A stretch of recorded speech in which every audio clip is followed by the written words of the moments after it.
I Hate Politics is a podcast about a human activity we love to hate. I am Sunil Dasgupta. Sadly, this episode on gun policy could have been done any week this year or the last, and we would still be around the corner from a mass shooting. This particular episode comes days after the shooting at Michigan State University and addresses a central question: whether, in the absence of robust federal gun legislation, states, including Maryland, can reduce gun violence and gun deaths.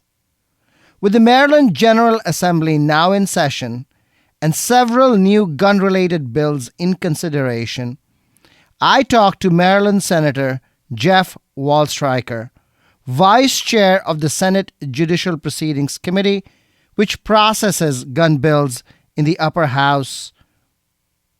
With a Democratic supermajority in place in the General Assembly for several years now, passing legislation has been a lesser problem. According to Everytown, the gun control advocacy group, Maryland has the 8th toughest gun laws among the 50 states. But in terms of gun violence and gun deaths, Maryland is worse than number 8.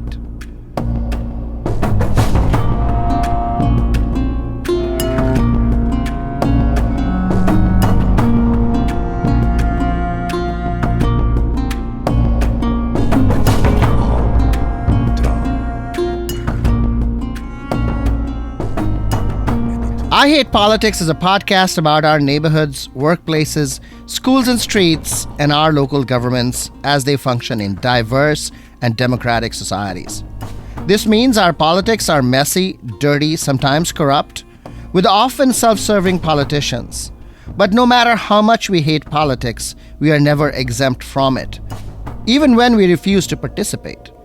In fact, the purpose of politics is to keep society moving precisely when we don't agree with each other, like now. Music for this episode comes from Shanika Freeman, a UMBC student and current I Hate Politics intern. Freeman is a Baltimore resident and composes new age electronic music in her free time. You can find her music on her Bandcamp channel.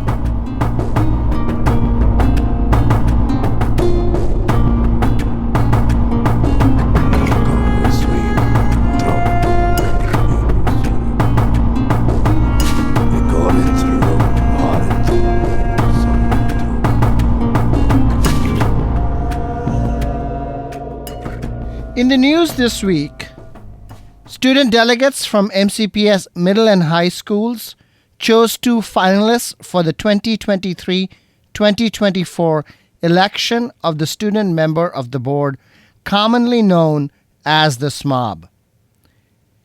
Sami Saeed from Richard Montgomery High School and Yusuf Zerehon from Springbrook High School. The final election will happen in April, in which all secondary students in MCPS will be eligible to vote. In the news this week, student delegates from MCPS middle and high schools chose 2 finalists for the 2023-24 election of the student member of the board, commonly called the SMOB. Sami Saeed from Richard Montgomery High School and Yusuf Zerehon from Springbrook High School. The final election will happen in April, in which all secondary students in MCPS will be eligible to vote. In Montgomery County, SMOBs vote on all issues in front of the Board of Education except personnel matters. So they are 1 vote in 8 that decides on the school district's $3 billion budget. I've invited both Saeed and Zerehon to participate in candidate interviews on the podcast. Perhaps the most widely anticipated legislation from the 2023 Maryland General Assembly session will be its work on the new recreational marijuana infrastructure that the legislature must build by July following the approval of Maryland voters in a referendum in November 2022. It is noteworthy that political leaders, when talking about this new infrastructure, talk mostly about equity in who gets licenses to engage in this new business. Often missing from the discussion are equally tough issues about how to tax and regulate the sale of recreational marijuana. Second, it is a measure of the mainstreaming of marijuana that the new governor, Wes Moore, was reported to have investments in the industry. Latest reports say that he is putting his entire investment portfolio in a blind trust so that he is at an arm's length from decisions that could potentially benefit him personally. This is the kind of trust that most past presidents have put their assets into, and Donald Trump refused to do so, and that refusal created a great deal of controversy. The General Assembly leadership has set up a work group to see through the process, and in January, the work group invited experts to brief them. Perhaps the most important structural constraint to keep in mind is that marijuana continues to be a prohibited drug in federal law, and therefore there is no legal interstate commerce in marijuana. Hence, any state that legalizes marijuana must build the entire production and use cycle from growing to consumption within the state. Virginia, New Jersey, and potentially Pennsylvania are joining the recreational marijuana market at the same time as Maryland. So even though there is no legal interstate commerce, the possibility of customers crossing state lines to make private purchases will mean that there will be a regional market without the possibility of bulk transportation. The Maryland recreational use market in the first year of legalization is estimated by Cannabis Public Policy Consulting, a research firm, to be around 1.8 million pounds across all types and products. Of this, roughly a fifth, or about 400,000 pounds, of demand will come from tourists coming into Maryland. In about a year and a half, the total sales are expected to be $1 billion. Not surprisingly, Montgomery County is the biggest current user of marijuana and will be the county with the largest demand. To meet this recreational demand, as well as the existing medical marijuana use, the state will need to grow 2.4 million marijuana plants in the first year. Currently, production in the medical marijuana system is nowhere near this scale. The legalization of marijuana will not make the illegal market disappear. If there are close to 500 dispensaries and the state imposes a 10% tax rate, it is estimated that 36% of the marijuana sold in Maryland will still remain illegal. If the tax rate is higher, say 20%, and there are fewer dispensaries, this number could be as high as 44%. Based on their calculation, the Cannabis Public Policy Consulting team believe that a tax rate of 15 to 20% and about 300 dispensaries should be a good first-year target for the state. Historically, the Washington, D.C. region has had some of the highest prices of marijuana in the country. Generally, the East Coast and the Southeast have higher prices than the West and the Midwest, where supply is well established. Marylanders, it seems, might be willing to pay as much as $14 a gram. D.C. prices are even higher.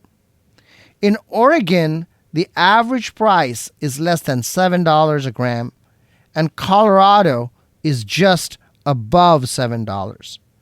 Bringing supply up to the point where the price is about $10 a gram is a possible target for the state.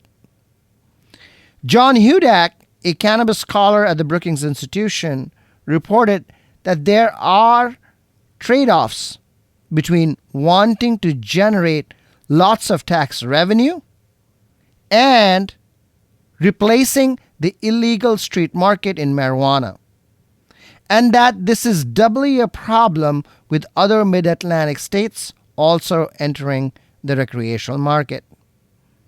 If the taxes are too high and the product too expensive in Maryland, customers would go out of state to buy. Effectively, states in the region will be competing against each other to set tax rates that both generate revenue and displace the illegal market. Moreover, regulation resulting from legalization, Hudak says, should ensure product and supply chain integrity, minimize problems of adulteration, illegal sales and diversion, and youth sales. Addressing these safety issues will determine whether the legalization is seen as a success in Maryland. Lastly, on the all-important question of who gets licenses, it is important not only to distribute licenses widely, but also to make sure that license fees and bureaucratic hurdles are low so that smaller players, usually women and minority-owned businesses, can participate effectively in the market.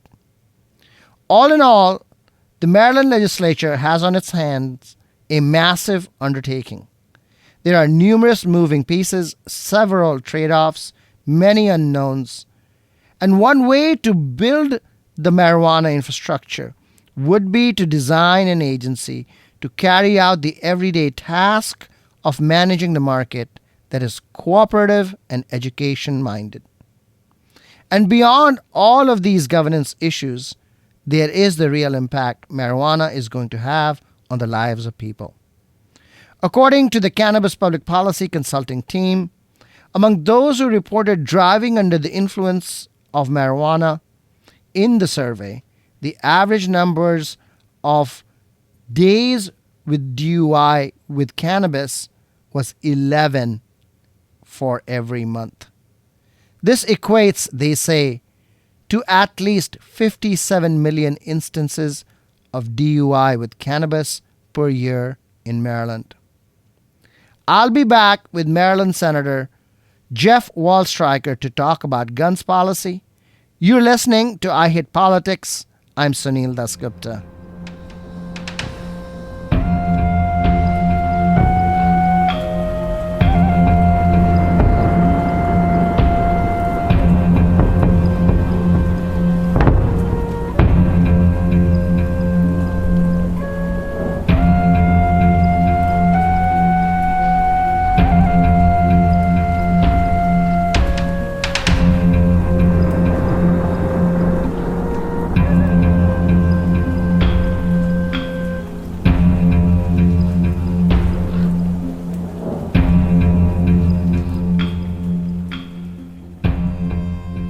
Jeff Wallstreicher, welcome to I Hate Politics. Well, I hate being here. Thank you for having me. Maryland is considered by every town, the gun advocate group, as having the 8th strongest gun laws, but yet an unacceptable rate of gun deaths and gun violence. What do you think is the nature of the gun problem in the state? So I think we are awash in guns, and the nature of the problem deals with the availability of guns throughout our state. And so we have to address the problem.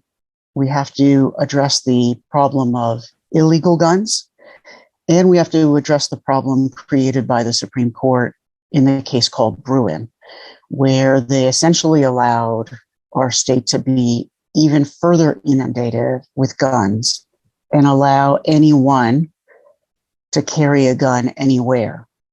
And I think that's a real problem. That's not a state or a society that I want to raise my children in. I am proposing 3 bills this legislative session to help crack down on gun violence. So one bill is a direct response to Bruin and would ban guns in sensitive places like libraries and hospitals, schools, and synagogues. The second bill would raise the age at which you could possess a long gun, like a shotgun or a rifle, from 18 to 21. Handguns, you already have to be 21. And the third bill would hold the gun manufacturing industry accountable for their dangerous product. We've seen civil lawsuits used against manufacturers of opioids, manufacturers of tobacco, to effectively reform those industries. And we need to do the same for the gun industry. Okay, let's talk about your bills one by one. With respect to the bill about where you can carry a concealed weapon, have you thought about expanding that to include prohibited persons rather than just prohibited places? And does that lead you to think about changes in the way in which gun permits are issued? The answer is yes. We are just at the beginning of this process. When we present the bill in a few weeks, we will also have some new language in the bill dealing with the permitting part. In Maryland, prohibited persons are already banned from possessing or purchasing or even borrowing weapons. This includes people with certain criminal records, people who are addicted to drugs or alcohol. And so the question is, can we expand that in a way that is constitutional after the Bruin case? And we believe we can. We think that the state police, in determining who receives licenses, can have a broader aperture. And, for example, looked at protective orders for people who have a propensity for violence, to look at social media to see if people are advocating violence and are purchasing a weapon in order to carry out those violent plans. And so I do think we can add that language to Senate Bill 1. I think we will, and I think it will withstand constitutional scrutiny. I have heard some frustration from gun rights activists about gun laws being weakened in the Judicial Proceedings Committee in the past, and particularly your role in it. For example, you backed away from including transfers in the background check system. What is that history? There's no question that the process of legislating is a messy one. And I have always believed, as I do with the bills that we referenced here, that the bills as introduced are first drafts of bills, and they go through a process by which they are vetted and improved, and to ensure that they work in the real world. Ideas are important things when it comes to policymaking. But at the end of the day, we don't legislate in ideas. We legislate in text. And it's critical to all of us on the Judicial Proceedings Committee and throughout the General Assembly that the texts be workable in practice. And so I've been... What do you mean by workable? I mean, are you trying to say that there is compromises to be had, and so you are making those compromises? What is it? Who is, we have a supermajority in the assembly for some time now, and who are you compromising with? I don't think that's an accurate depiction of how the Judicial Proceedings Committee works. When bills are changed, they are not often changed as the result of political compromise. They're changed because the text as drafted won't actually do what it is intended to do. And so we work as members, but also with our nonpartisan legislative staff and seek their counsel and say, does this bill do what we want it to do? And occasionally the answer is no, I see what you're trying to do. I see what you want to do, but the language that is in the bill does not reflect those ideas. And we have to alter the language to make sure it works in practice. By that measure, having the eighth strongest gun laws in the country and having a disproportionate number of gun violent deaths, right, is a failure. I think you're right. I agree with you 100%. I think Maryland can and must do better. And I think we are. We have now a governor who has promised to join with the legislature in concert to crack down on gun violence in our community. We have state's attorneys which is what Maryland calls its elected prosecutors throughout Maryland, dedicated to cracking down on gun violence. And we have a relatively new U.S. attorney, my former colleague, Delegate Eric Barron, who is similarly joining with us in this endeavor. So where I think you didn't always have everyone on the same page. The only person missing there is the new governor. Everybody else was in place before. You were there. All the state's attorneys were there. Eric Barron has been there for 2 years. You and I share a standard, which is a standard of zero gun violence. And as a dad, that is the North Star that I travel by. I am not being unrealistic about it. I think zero gun violence is a very difficult thing. Why aren't we, at the very least, eighth in terms of gun violence and gun deaths? Why is that law that you passed not doing what it is intended to do? I think the answer is a complicated one. It's there are people who don't follow the law, and we need to enforce it. And the answer is, what are the problems in enforcing the law that you see? Well, I think the problem is a lot. I think it's a resource problem. I think it's a problem in the past of priority. And I think it's a problem. But why? I mean, you could have, if it's a resource problem, a prioritization problem, you've been in office for 15 years. No question. I fight each and every day, Sunil, to make sure that our prosecutors and our law enforcement officers have the resources they need to enforce the laws on the books. What resources are short? I think mental health resources are short. I think investment in our schools and our teachers are short. I think investment in higher education is short. I think investment in our state's attorney's offices is short. I think recruitment of police has become very challenging, and we've seen numbers here in Montgomery County and throughout the state in terms of the numbers of sworn officers go down. Are you going to address police recruitment? Well, the answer is yes and no. So the answer is yes, the state stands ready to provide the resources to our counties to ensure that they can recruit effectively and compensate their first responders with dignity and professionally. Ultimately, of course, county are the ones who fund their police departments. I don't fund the Montgomery County Police Department. And they need to step up as well. And here in Montgomery County, that's happening. And I see that throughout the state in terms of recruitment numbers.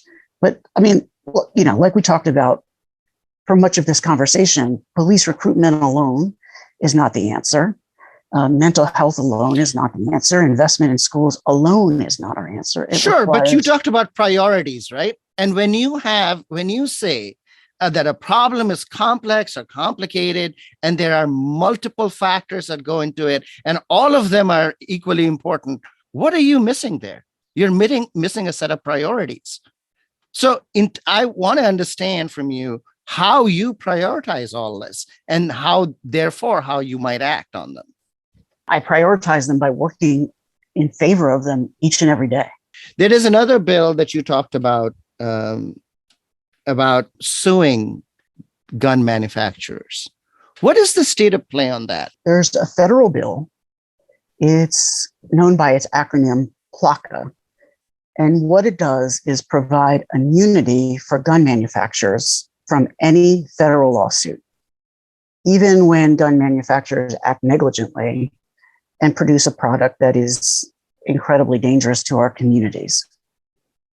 This federal PLACA bill does not preempt states from doing so at the state level and holding gun manufacturers accountable. And so it's a relatively novel idea, but what states like New York and Delaware, and I believe Rhode Island have done, is pass legislation allowing their attorneys general to sue the gun manufacturers and associated industries for their dangerous product. The gun industry knows that it is producing a product that is uniquely dangerous. It knows that it has buyers that are purchasing these weapons that are straw buyers or illegal buyers or prohibited persons. And it cannot be held accountable for those actions. And so just as the opioid manufacturers knew that corrupt doctors, when they were ordering, 10,000 pills, weren't doing so for legal, proper prescriptions, so too does the gun manufacturing industry know that their product is often used in a way that is not allowed under current law, and they should be held civilly accountable for that behavior. Your bill also allows individuals to sue the gun industry. Now, why is that necessary? Can a Marylander not sue the manufacturer of a product for whatever reason, for false advertising or defective product or whatever it is? They cannot under current law because of this federal law PLACA. And so we need to specifically provide a private right of action for individuals to sue the industry. Now, just to be clear, this isn't a generalized private right of action. This is for real victims of gun violence, the people most impacted by this scourge in our society. And so, yes, it's a twofold bill. It provides power to the Attorney General to act, and it provides an individual right of action for victims of gun violence. After Westmore won the gubernatorial election in November, did you see a chance, an opportunity to expand your gun agenda and to alter your bills in a way that it could be more ambitious? I think that's right. I did, yes. So what is an example? Well, so I think we knew that we would, when we drafted Senate Bill 1, we knew that there was going to be a constitutional challenge if we pass this. And there will be. I mean, any bill that cracks down on gun violence, any law that cracks down on gun violence is now challenged by a well-funded infrastructure of pro-Second Amendment advocates. And you've seen that out of New York and other states, and that will happen.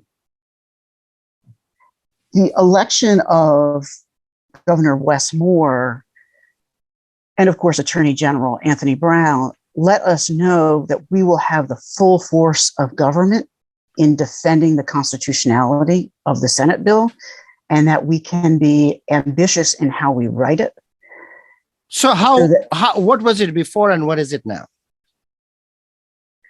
So the question is how broad you go, how many sensitive places are covered under the... Which sensitive places did you add to your bill following the election of Wes Moore as governor? So some of the more narrow ideas for this legislation included specifically delineating certain places, and would likely have been limited to something like schools, hospitals, government buildings, maybe libraries, maybe synagogues, but maybe not. But with the election of Anthony Brown and Wes Moore, we were able to say, let's go as broad as possible and use broader language. Such as? such as sensitive places, such indicating that we are creating an umbrella of places instead of more narrowly delineating each and every sensitive place. We have a right-wing MAGA Supreme Court that includes two of my constituents that has continued to issue radical opinions when it comes to everything. Abortion rights, we'll have an affirmative action ruling this summer, but specifically with regards to gun rights, they have adopted an ahistorical, radical Second Amendment position. Every time we become more ambitious with the bill, as I wish we can, we increase the likelihood that a right-wing radical Supreme Court will strike it down. Previous gun violence case, known as Heller, was decided, I believe, in 2008, and it took a decade to litigate out what that case meant to gun violence policy. Sure. And only when Bruin was decided was the Heller case fully made clear about the direction the court is going.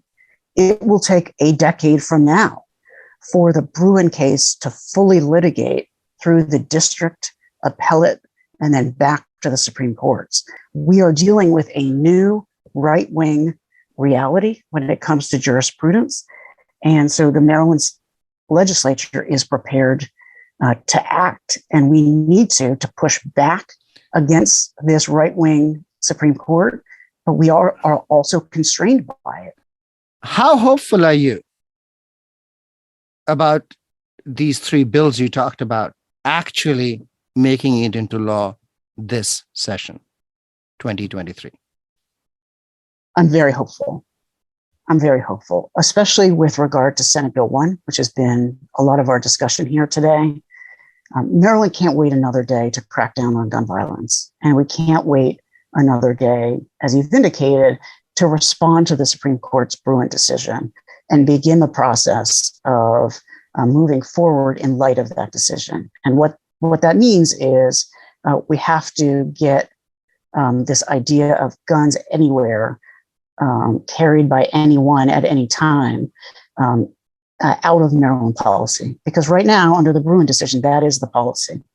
And so we have to protect our children. We have to protect our schools. We have to protect our libraries and hospitals. We have to protect our synagogues, churches, and mosques. Because this is going to be litigated for the next 10 years, probably in the Supreme Court, do you expect it to have immediate impact, or is this kind of a long haul thing?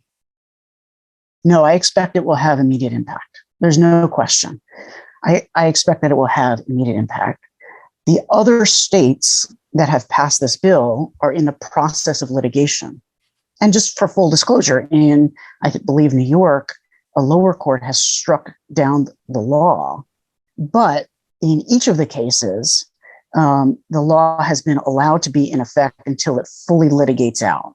And so even in New York, I believe the law remains in effect until the appellate court, which is the Second Circuit there, rules on the law. So yes, I believe that if we pass Senate Bill 1, we will have an immediate impact on gun violence in Maryland. All right. So a stay will only be issued by the by the appeals court rather than by the lower courts.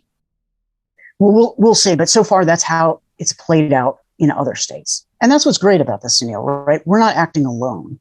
The folks that are supporting this legislation, Everytown, Moms Demand Action, Giffords, Brady, these are sophisticated organizations that are operating nationally. And so those states that moved first provide us with an example of how to do this right. And occasionally other states that have made mistakes along the way provide us with examples of how not to repeat those mistakes. So we have the benefit of those states that just happen to have earlier legislative sessions go before us, and we're going to use those lessons to move this bill in a really bold direction. Jeff Waldstreicher, thank you for taking the time to come on I Hate Politics. Good luck in this session. Thanks, Sunil. Appreciate it.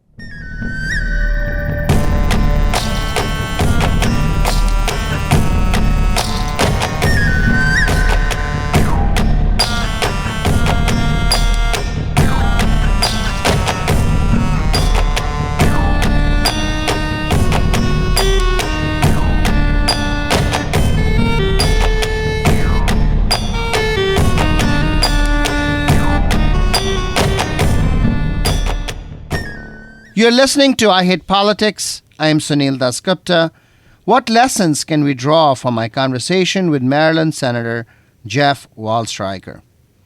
First, Waldstreicher is rightly concerned about balancing between ambitious gun law writing and understanding what will not be struck down by the Supreme Court that has become decidedly right-wing in the past several years. Unlike marijuana, for which there is no legal interstate commerce, guns move across states legally and illegally.